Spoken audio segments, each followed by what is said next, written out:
Hello learners, welcome to my channel let's crack exam prep. तो आज का हमारा टॉपिक है बेसिक अकाउंटिंग टर्म्स। अब देखिए, ये कुछ बेसिक अकाउंटिंग टर्म्स है। ज़रूरी नहीं है कि आप 11th क्लास के या फिर किसी कॉमर्स बैकग्राउंड के स्टूडेंट ही हो, बट आप किसी भी बैकग्राउंड से हो तो आप ये बेसिक अकाउंटिंग टर्म्स हैं जो कि आपकी डेली लाइफ में आप यूज़ कर ही रहे होते हैं। आप देखिए, रिसेंटली आपका एक नया शो स्टार्ट हुआ जो कि काफ़ी ट्रेंड में है। अगर आपने नहीं देखा तो आप उसे ज़रूर देखिएगा, विच इज़ शार्क टैंक। तो उसमें आपकी ये टर्म्स बहुत ज़्यादा यूज़ होती हैं। तो समटाइम्स क्या होता है, हम इसमें कंफ्यूज रहता है। एक्चुअली ये हमारी डेली लाइफ से रिलेटेड ही है। हमें लगता है कि नहीं भाई, हम तो कॉमर्स के स्टूडेंट नहीं है तो हमें क्या करना है चीज़ों का, बट नहीं, ये चीज़ें आपकी लाइफ में यूज़ हो ही रही हैं। आप कॉमर्स के हैं तो वेल एंड गुड कि हाँ, ये चीज़ें आपको यूज़ करनी ही करनी है, बट अगर आप नहीं भी हैं इस बैकग्राउंड से तो भी आपको ये चीज़ें यूज़ करनी है इन फ्यूचर में। ठीक है, तो इन चीज़ों के बारे में आपको पता होना ही चाहिए। तो आज हम कुछ अकाउंटिंग टर्म्स के बारे में जानेंगे। ठीक है, तो चलिए शुरू करते हैं, लेट्स स्टार्ट। यस, तो देखिए, पहली चीज है ट्रांजैक्शन। अब ये वर्ड आपने सुना ही होगा, ट्रांजैक्शन। ट्रांजैक्शन होता क्या है? अब देखिए, हम कुछ भी कर रहे हैं, ट्रांजैक्शन आपकी कैसे किसी भी फॉर्म में हो सकती है। लाइक कि वो इलेक्ट्रॉनिक फॉर्म में आप ऑनलाइन पेमेंट करते हैं या फिर रिसीव करते हैं, या फिर आप बैंक के थ्रू कोई भी नेट बैंकिंग कर रहे हैं, कुछ भी आप ऐसी चीजें कर रहे हैं, वो ट्रांजेक्शन होती है। ठीक है, बट इसके अलावा भी हम अपने बिजनेस में ट्रांजेक्शन वर्ड का यूज करते हैं। अब एक सिंपल लैंग्वेज में अगर हम देखें तो ट्रांजेक्शन क्या होती है?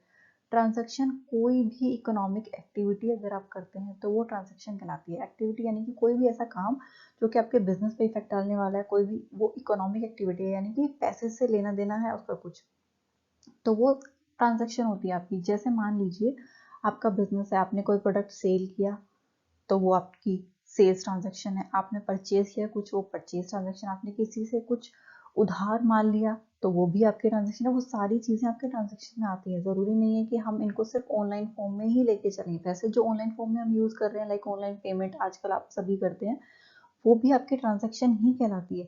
बट अगर हम एक प्रॉपर अकाउंटिंग वे में देखें, अकाउंटिंग टर्म्स के हिसाब से देखिए, देखिए अकाउंटिंग आपकी एक लैंग्वेज है। लैंग्वेज यानी कि भाषा।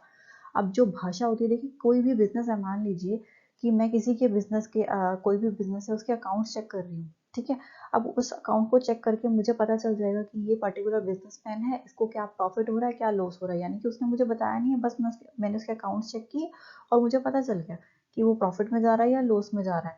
यानी कि वो एक तरीके से देखा जाए तो वो एक भाषा है जो ये आपको समझाती है, आपको बताती है कि किसी बिजनेस में क्या चल रहा है। ठीक है, अकाउंटिंग एक भाषा है एक्चुअली। अगर कोई चीज भाषा है तो उससे रिलेटेड कुछ ना कुछ वर्ड टर्म्स होंगी। लाइक अगर आप हिंदी या फिर इंग्लिश किसी भी भाषा के बारे में बात करें, इंग्लिश है तो उसके रिलेटेड आपके लेटर्स हैं, ए बी सी डी, ये अल्फाबेट्स हैं। ठीक है, ऐसे ही अकाउंटिंग अगर आपकी लैंग्वेज है तो उसके रिगार्डिंग भी हम कुछ टर्म्स यूज करते हैं, जैसे कि उनमें से आपका ट्रांजैक्शन। अब आई थिंक आपको ये क्लियर हुआ कि ट्रांजैक्शन। अब देखिए, इसमें से कुछ हमने ये नोट डाउन किए हुए हैं, आप इनको भी पढ़ सकते हैं।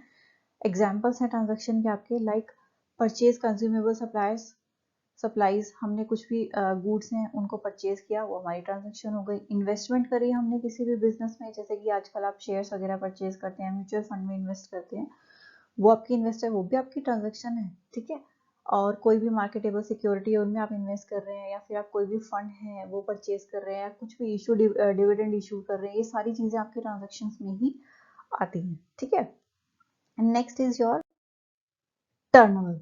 अब देखिए, टर्नओवर वर्ड आपने शार्क टैंक में बहुत सुना होगा। तो एक्चुअली इसको अगर हम एक सिंपल वे में देखें तो turnover is equals to your sales. That means कि एक पर्टिकुलर टाइम पीरियड के बिटवीन एक कंपनी कितना सेल करती है, उसे टर्नओवर। अब देखिए, टर्नओवर वर्ड ऐसे हम और प्लेसेस पे भी यूज करते हैं। लाइक अगर हम अकाउंटिंग की लैंग्वेज में देखें तो टर्नओवर आपका सेल से रिलेटेड है। टर्नओवर ये बताता है कि किसी पर्टिकुलर कंपनी को एक पर्टिकुलर पीरियड में उसने कितनी सेल की। टर्नओवर के बेसिस पे हम ये जज कर सकते हैं कि किसी कंपनी की सेल कितनी हो रही है, कितनी नहीं हो रही। But on the another way, दूसरी तरफ हम ये भी देखते हैं कि अगर हम एचआर की भाषा में, ह्यूमन रिसोर्स की भाषा में टर्नओवर वर्ड को देखें तो उनकी लैंग्वेज के हिसाब से टर्नओवर का मतलब होता है कि जैसे एम्प्लॉय टर्नओवर्स हो गए, कि एम्प्लॉय कितने हमारी कंपनी में, अगर हम एम्प्लॉयज वगैरह उनको अपॉइंट करते हैं वो कितने टाइम तक हमारी कंपनी में जॉब करते हैं और कितने टाइम में हम उनको चेंज करते हैं। दैट मीन्स कि एम्प्लॉयज का आना जाना, कंपनी में चेंजेस आते रहते हैं, नए एम्प्लॉयज आते हैं, पुराने छोड़ के जाते हैं। इसको भी आप टर्नओवर कहते हैं, एम्प्लॉय टर्नओवर कहते हैं। बट अगर हम अकाउंटिंग लैंग्वेज में या फिर हम एज अ बिजनेसमैन देखें तो हम टर्नओवर को एज अ सेल्स देखते हैं। ठीक है, चलिए इसे हम देख लेते हैं। Sales turnover is the company's total amount of product और services sold over a given period. देखिए ये चीज एक पॉइंट नोट करने के लिए है कि एक पर्टिकुलर पीरियड के अंदर हमारी कितनी सेल हुई।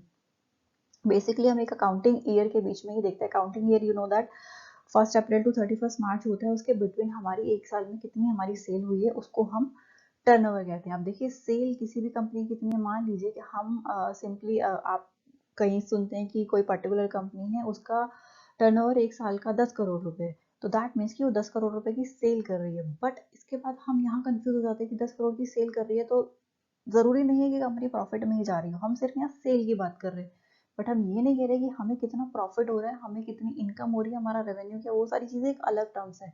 उन्हें भी समझते हैं कि वो क्या होती है। टर्नओवर मीन्स कि हम सेल्स के रिगार्डिंग बात कर रहे हैं कि एक साल में एक पर्टिकुलर टाइम पीरियड के बिटवीन हमने कितना प्रोडक्ट या सर्विसेज को सेल किया। ओके, नेक्स्ट है आपका इनकम। अब देखिए ये सबसे इंपॉर्टेंट टर्म है आपके, जिसके अंदर हम हमेशा रेवेन्यू, इनकम, प्रॉफिट, इन सब चीजों को एक ही वे में लेते हैं कि सबका मीनिंग एक ही है, बट ऐसा नहीं होता। अब देखिए सबसे पहले हम बात करते हैं रेवेन्यू के बारे में, ठीक है। बेसिकली क्या होता है हमारे माइंड में रेवेन्यू, अगर हम किसी का सुनते हैं कि किसी कंपनी का रेवेन्यू इतना है, 10 करोड़ है, 10,000, वॉट एवर जो भी आप लेके चलेंगे, तो हमारे माइंड में आता है कि 10,000 रुपये वो कंपनी कमा रही है, यानी कि उसको प्रॉफिट हो रहा है। नहीं, रेवेन्यू का मतलब अर्निंग से नहीं है, ठीक है। यहाँ रेवेन्यू का मतलब होता है amount received from sales of goods and services, यानी कि एक कंपनी ने जो सेल किया, मान लीजिए अभी हम टर्नओवर की बात कर रहे थे कि कोई कंपनी है उसका 10 करोड़ का टर्नओवर, यानी कि उसने 10 करोड़ रुपए की गुड्स और सर्विसेज को बेचा, उसको 10 करोड़ रुपए मिले, यानी कि 10 करोड़ रुपए का अमाउंट रिसीव हुआ, अमाउंट मिला है, लेकिन वो हमारी इनकम नहीं है, वो हमारा प्रॉफिट नहीं है। क्यों? क्योंकि देखिए भाई आप कोई भी प्रोडक्ट बनाते हैं तो ऐसा तो नहीं है कि आपने बनाया 10 रुपए का, बनाया 10 रुपए का उसको बेच दिया, ठीक है। ऐसा नहीं होता, आप कुछ ना कुछ प्रॉफिट या जो भी है अपना एड ऑन करके बेचते हैं। 10 का बना, आपने बेचा उसे 15 रुपए में, ठीक है, उसमें से आपने अपना प्रॉफिट भी रखना है, लेकिन उसके साथ साथ आपके उस प्रोडक्ट को बनाने के लिए कुछ एक्सपेंसेस भी तो हुए होंगे ना। आपने लेबर यूज की होगी, उसके लिए रॉ मटेरियल लाया होगा, ये सारी चीजें भी तो यूज हुई होंगी ना। तो एक्चुअल अगर हमें प्रॉफिट कैलकुलेट करना है तो हम कैसे करेंगे, हम क्या करेंगे, जितना अमाउंट हमें रिसीव हुआ है उसमें से हम सारे एक्सपेंसेस माइनस कर देंगे, वेदर वो एक्सपेंसेस किसी भी टर्म में हो, आपने लोन ले रखा हो या फिर आपने उस पर लेबर कॉस्ट लगाई है, जो भी आपने एक्सपेंसेस किया वो सारे एक्सपेंसेस जब हम माइनस कर देते तो हमें पता चलता है कि हमने कितना कमाया। रेवेन्यू सिर्फ आपका अमाउंट रिसीव्ड है कि आपको कितना अमाउंट मिला, किसके बदले में, किसी प्रोडक्ट या सर्विसेज जो भी आप कर रहे हैं उसको सेल करने के बदले में, तो दैट इज रेवेन्यू। अब अगर हम इनकम की बात करें तो इनकम क्या होता है भाई, अभी हमने बताया कि रेवेन्यू में से, यानी कि जो अमाउंट हमें रिसीव हुआ उसमें से अगर हम सारे एक्सपेंसेस माइनस कर देते हैं, हमारे खर्चे माइनस कर देते हैं, तो जो बचता है वो हमारी इनकम होती है। अब देखिए अब आप ये कंफ्यूज होंगे कि भैया ये इनकम भी होती है और तो फिर प्रॉफिट भी यही होता होगा। हाँ भाई, हो सकता है कि जो इनकम है उसको ही हम प्रॉफिट लेके चलते हैं, बट नहीं, इसमें सिर्फ एक छोटा सा डिफरेंस है, वो ये है कि देखिए इनकम हमारा होता है revenue minus expenses, that is right, हमारा प्रॉफिट भी यही होता है रेवेन्यू माइनस एक्सपेंसेस, लेकिन इसमें छोटा सा डिफरेंस है, वो ये है कि इनकम हमारी क्या होती है। अब देखिए मैंने आज किसी को 1,000 रुपीज का माल बेचा, ठीक है, 1,000 का सेल किया मैंने, बट मेरी उसकी जो कॉस्ट थी, जो मेरा मैंने उस पर जो पैसा लगाया था वो मेरी थी सिर्फ 800 रुपए की, यानी कि 200 रुपए मुझे प्रॉफिट हुआ या फिर इनकम हुई मेरी 200 रुपए की। तो मैंने आज करी, फिर मैंने कल किसी और को कुछ अमाउंट में कुछ प्रोडक्ट सेल किया, फिर किया मैंने, हर महीने कुछ ना कुछ मेरा जो है प्रोडक्ट मैं सेल कर रही हूँ, ठीक है। लेकिन प्रॉफिट क्या होता है भाई, प्रॉफिट हम साल में एक बार कैलकुलेट करते हैं, ये सबसे इंपॉर्टेंट चीज है कि profit calculated once in a year. अब ये नहीं है कि आप हर महीने बैठ के अपना प्रॉफिट कैलकुलेट करते हैं कि हाँ कितना प्रॉफिट हो रहा है मुझे, आज मैंने 10 रुपए, आज मैंने 50 रुपए का सामान बेचा तो मुझे कितना प्रॉफिट हुआ, कल मैंने इतने का बेचा तो मुझे कितना प्रॉफिट हुआ। नहीं, प्रॉफिट आपका टोटल, यानी कि पूरे साल में आपका जो भी रेवेन्यू था, जो भी अमाउंट आपको मिला, रिसीव हुआ, उसमें से पूरे साल के एक्सपेंसेस कितने थे, जितने भी एक्सपेंसेस थे हर महीने के, सब कुछ जो भी चीजें थी वो सब उसमें एड ऑन करेंगे, टोटल रेवेन्यू, दैट मीन्स मैं टोटल रेवेन्यू में से टोटल एक्सपेंसेस माइनस करूंगी, तो जो मुझे मिलेगा वो क्या होगा, हमारा प्रॉफिट, ठीक है। ये छोटा सा डिफरेंस था आपका, आई होप आपको क्लियर हो गया होगा रेवेन्यू, इनकम एंड प्रॉफिट में डिफरेंस। आगे से आप इन तीनों चीजों को एक ही टर्म में ना लें, ये तीनों चीजें अलग अलग है, ठीक है। नेक्स्ट है आपका लायबिलिटी। अब देखिए लायबिलिटी क्या होती है, जैसे आपने एक बिजनेस स्टार्ट किया, मान लीजिए आपका बिजनेस, आपने उसमें जो अमाउंट इन्वेस्ट किया वो था आपका 1 करोड़ रुपए, ठीक है। अब उस 1 करोड़ में से कोई आपको पूछता है कि भैया आपकी लाइबिलिटीज कितनी है। लाइबिलिटी मतलब कि आपने सारा का सारा पैसा अपना ही इन्वेस्ट किया है, या फिर आपने कुछ अपने शेयर्स वगैरह ले लिए, या फिर आपने कुछ उधार ले लिया, लोन ले लिया, इसके थ्रू किया। तो आपकी लाइबिलिटी यानी कि आपका ऑब्लिगेशन, यानी कि आपकी जिम्मेदारी क्या है, वो आपकी लाइबिलिटी होती है। जैसे कि मान लीजिए, देखिए उसको एक छोटे से एग्जाम्पल से, बहुत सिंपल से एग्जाम्पल से समझते हैं। आपसे आपकी मदर ने कहा कि जाइए पास वाली शॉप से, आपके नेबर में जो भी शॉप है वहां से आप जाकर एक कोल्ड ड्रिंक की बोतल ले आइए। आप फटाफट चले गए, आपने ये देखा नहीं कि आपकी पॉकेट में कोई पैसे हैं या नहीं है। आप चले गए, आपने परचेज की कोल्ड ड्रिंक, और आपने उनको बोला कि भैया पैसे तो हम लाए नहीं है, भूल गए हम पैसे लाना, तो हम आपको बाद में दे देंगे। क्योंकि वो आपको जानते थे, आपके नेबर थे, इसलिए उन्होंने आपको दे दिया और आपको कहा चलो ठीक है आप बाद में दे देना, ठीक है।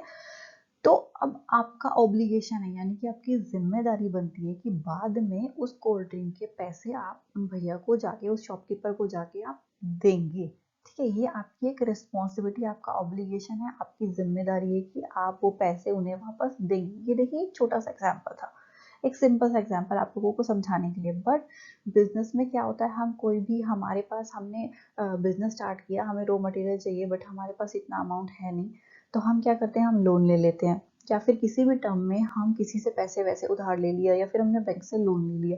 तो हमारी ऑब्लिगेशन है, हमारी जिम्मेदारी है कि इन फ्यूचर जो भी हमारा पर्टिकुलर टाइम पीरियड है उसमें हमने उसको वापस पे करना है, ठीक है।